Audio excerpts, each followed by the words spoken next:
Hello everyone, welcome in farmer talks.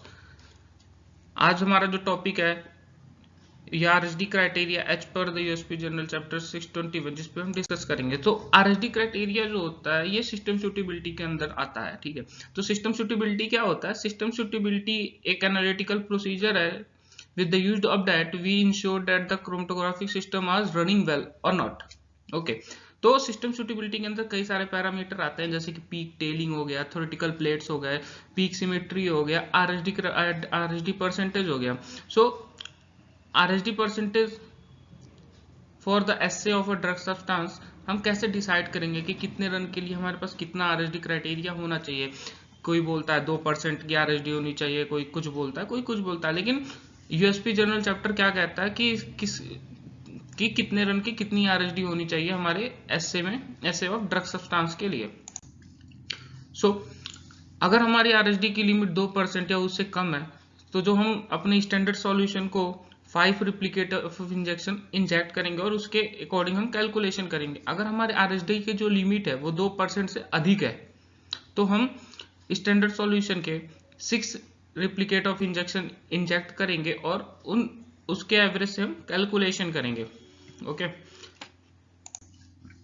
सो तो percent RSD जो max होता है, परसेंटेज आरएसडी हम निकालेंगे कैसे? क्यों, ऐसे तो है नहीं कि यूएसपी ने भी ऐसे ही दे दिया होगा, उन्होंने भी तो उसे फाइंड आउट किया होगा कि कैसे हम उसे कैलकुलेट कर सकते हैं। तो परसेंट आरएसडी कैलकुलेट करने के लिए जो फॉर्मूला है वो kb under root n upon t 90% n-1, where k क्या है आपका?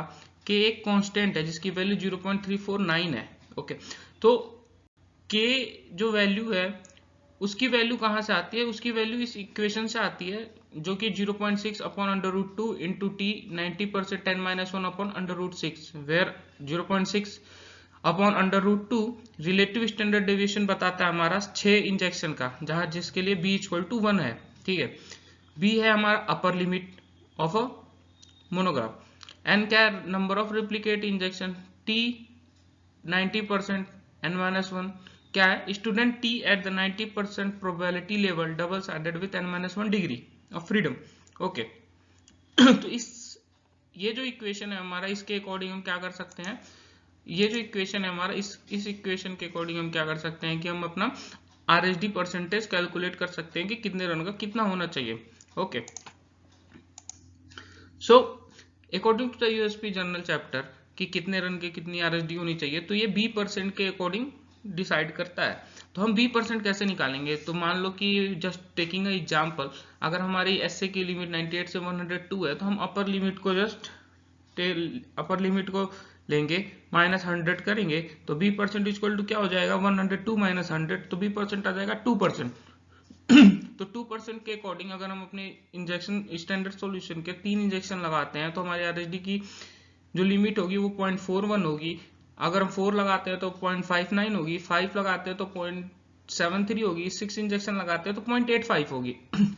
उसी तरह अगर हमारा b% 2.5% है, तो हमारे 3 इंजेक्शन की जो लिमिट होगी वो 0.52% होगी, 4 इंजेक्शन की 0.74% होगी, 5 इंजेक्शन की 0.92% होगी, 6 इंजेक्शन की 1.06% होगी।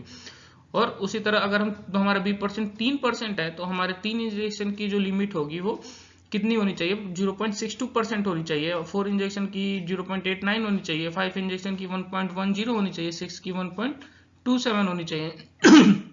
और मैं एक और चीज क्लियर करना चाहूंगा आप सभी लोगों से कि जो ये लिमिट है ये केवल अप्लीकेबल होंगे एसे ऑफ अ ड्रग सब्सटेंस, ना ही ये आरएस के लिए अप्लीकेबल होगा, ना ही ये किसी और टेस्ट के लिए अप्लीकेबल होगा। ये जो लिमिट है only essay of drug substance by HPLC के लिए अप्लीकेबल होगा।